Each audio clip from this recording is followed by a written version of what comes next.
बादलों का होना बहुत जरूरी है। हमारा पृथ्वी बहुत ज्यादा गर्म अगर नहीं है तो बादलों के कारण, अगर पूरे पृथ्वी पे बादल छाया रह जाए तो पृथ्वी तो इतना गर्म हो जाएगा शुक्र ग्रह की तरह, मरिए जाएगा। वर्तमान पृथ्वी के टेम्परेचर का दुगुना हो जाता है तो गर्मी में आदमी लहर जाता है। देखना ना, एकदम लगता है कि आग फूंक दिया है दहिया में। अब कभी कभी हो जाता है अत्याचार, आ जाता है बादल वाला दिन। तो जिस दिन बादल होगा जो गर्मी लगेगा दहिया छेद रहा है, कुछ अजीब टाइप का होगा। अगर पूरा पृथ्वी पर बादल छा जाता,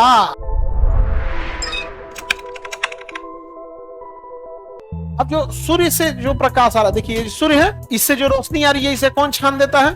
ओजोन। इसमें समझ लो एक खतरनाक चीज क्या है कि सूर्य से जो प्रकाश आता है वो छोटे छोटे रूप में आता है। कैसे आता है? छोटे छोटे। इसी को कहते हैं फोटान। क्या कहेंगे? फोटान। और जब ये पृथ्वी से टकरा जाता है ना तो इसकी स्पीड कम हो जाती है, और टकरा के जब लौटता है तो बड़े बड़े तरंगों के रूप में जाता है। बताइए, सूर्य से आने वाली तरंगे छोटी होती हैं या बड़ी? और टकरा के जाने वाली, हाँ, ये 10 बार एग्जाम में पूछा है, 10 बार पूछा है कि पृथ्वी किस तरंग से गर्म होती है, आने वाली सूक्ष्म तरंग या जाने वाली दीर्घ तरंग?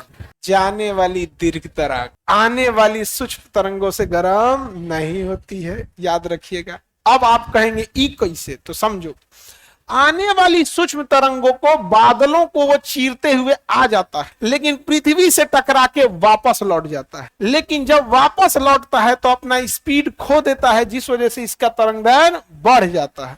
क्या हो जाता है? बढ़ जाता। और जब ये वापस जाने की कोशिश करता है तो बादल उसको वापस जाने नहीं देता है, और कहता है, रिक्वेस्ट करता है, अब ये इधर से आए थे, इधर से जा रहे हैं तो आप रोक रहे हैं। तो बदलवा कहता है, हमरा बेवकूफ बनाएगा, जो आया था वो इति इति था, तुम हेते हेते है, तोरा हम ना जाने देंगे। वो जाने ही नहीं देता। तो पृथ्वी गर्म होती है आने वाली सूक्ष्म तरंगों से नहीं, जाने वाली दीर्घ तरंगों से। तो क्या आने वाली सूक्ष्म तरंग से गर्म होगा? अब इतना हम आने वाला बोले, हम कहेंगे क्या सूर्य सौर विकिरण की सूक्ष्म तरंग से गर्म होगा?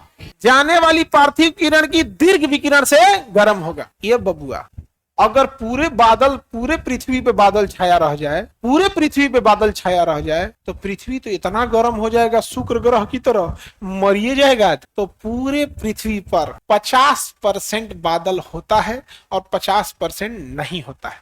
मतलब 50% दुनिया के 50% हिस्से में बरसात का समय चल रहा होता है और 50% में नहीं चल रहा होता। समझ में आ गया कि नहीं आ गया?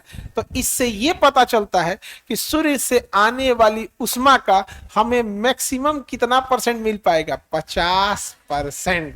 कितना परसेंट? 50।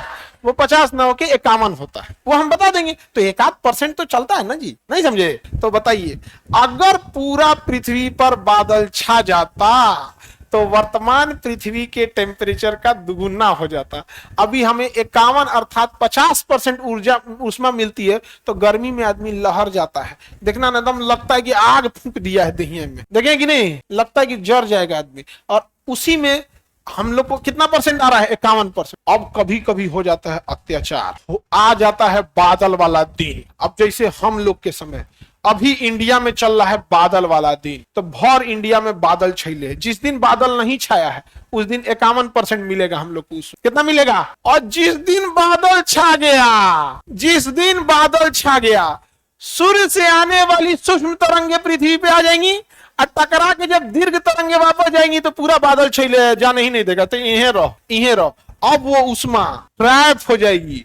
तो जिस दिन बादल होगा, बारिश से पहले जो गर्मी लगेगी वो चुभन वाली गर्मी लगेगी, लगेगा दहिया छेद रहा है, कुछ अजीब टाइप का होगा। तो आप कहते हैं एकदम उमस फैले, तब आपको आभास हो जाएगा कि लगता है थोड़ी देर में बारिश होने वाला है। समझ में आ गया कि नहीं आ गया? किसकी वजह से? बादल की वजह। यानी हमारा पृथ्वी बहुत ज्यादा गर्म अगर नहीं है तो बादलों के कारण, अब बहुत ज्यादा ठंडा नहीं है तो बादलों के कारण। बादलों का होना बहुत जरूरी है, और बादल को दुनिया का कोई रोक नहीं सकता, क्योंकि बादल समुद्र से बन रहे होते हैं। सूर्य समुद्र में चमक रहा है, वहां से बादल बन रहा है। समझ में आ गया? Any problem? तो बादल समुद्र के पास से बनते रहते हैं।